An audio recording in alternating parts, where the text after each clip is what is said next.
တနင်္ဂနွေတရမီများဟာဒီလေးလပိုင်းအတွင်းမှာကိုယ့်ရဲ့ချစ်သူအိမ်နောက်ဘက်နဲ့လမ်းမခွန်းချင်မှန်းနဲ့လမ်းခွဲရတဲ့ပုံစံမျိုးလေးတွေကြုံတွေ့ရတတ်တယ်ဗျကိုယ့်ရဲ့ချစ်သူကိုချစ်လျက်နဲ့ဆုံးရှုံးလျက်မျိုးတဲ့ပုံစံမျိုးလေးတွေကိုကြိုက်နေတဲ့လူကိုဆုံးရှုံးလျက်တဲ့ပုံစံမျိုးလေးတွေကြုံတွေ့ရမယ်ဗျချစ်လျက်နဲ့ကိုယ်တွေနှစ်ယောက်ကအဆင်မပြေတော့လို့လမ်းခွဲရမယ့်ပုံစံမျိုးဒီတဘောသားချင်းမတိုက်ဆိုင်တော့လို့ရှေ့သက်လျှောက်လို့မရတဲ့ပုံစံမျိုးလေးတွေဖြစ်တတ်တယ်ဗျာဒီချင်းဒီကလာမျိုးမှာတနင်္ဂနွေသမီးများရဲ့စိတ်ထဲမှာလမ်းဆွခြင်းတတိယခြင်းတစ်ဖက်လူကိုပူဆွေးတော့ရိုက်နေခြင်းနေနဲ့ကိုယ့်ရဲ့စိတ်ထဲမှာထင်ကြံရစ်နေမယ်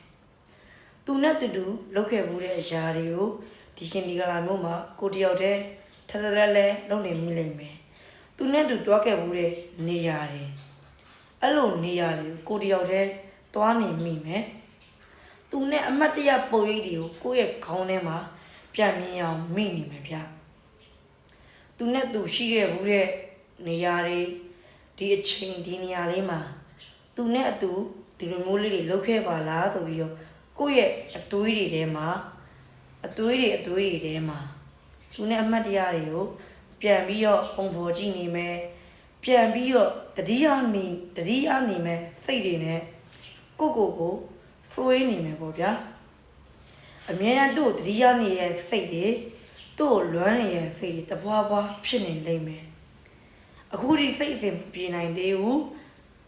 ပြန်လို့ချင်လားမေးပြန်မလို့ချင်ဘူးဒါပေမဲ့ချစ်လားမင်းချစ်တယ်တတိယတယ်ကိုရီနှစ်ယောက်ကချစ်လျက်နဲ့ဝေးဝါးကြတယ်ချစ်နေုံနဲ့ပေါင်းဖက်လို့မရဘူး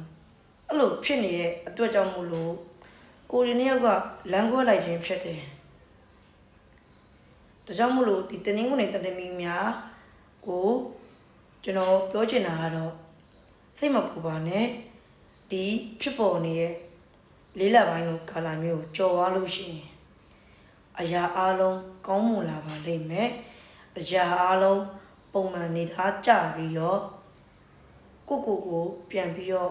ပြန်ခေါ်လာပါလိမ့်မယ်ပြောချင်တဲ့တဘောကတော့ကိုပြန်ပြီးတော့ဂရုစိုက်နိုင်ပါလိမ့်မယ်ဒီလေးလက်ပိုင်းအတွင်းမှာတော့လူလုံးမလားသူလုံးမလားလွမ်းစုပ်တတိယနဲ့စိတ်ကြီးဖြစ်နေပါဦးမယ်ဗျ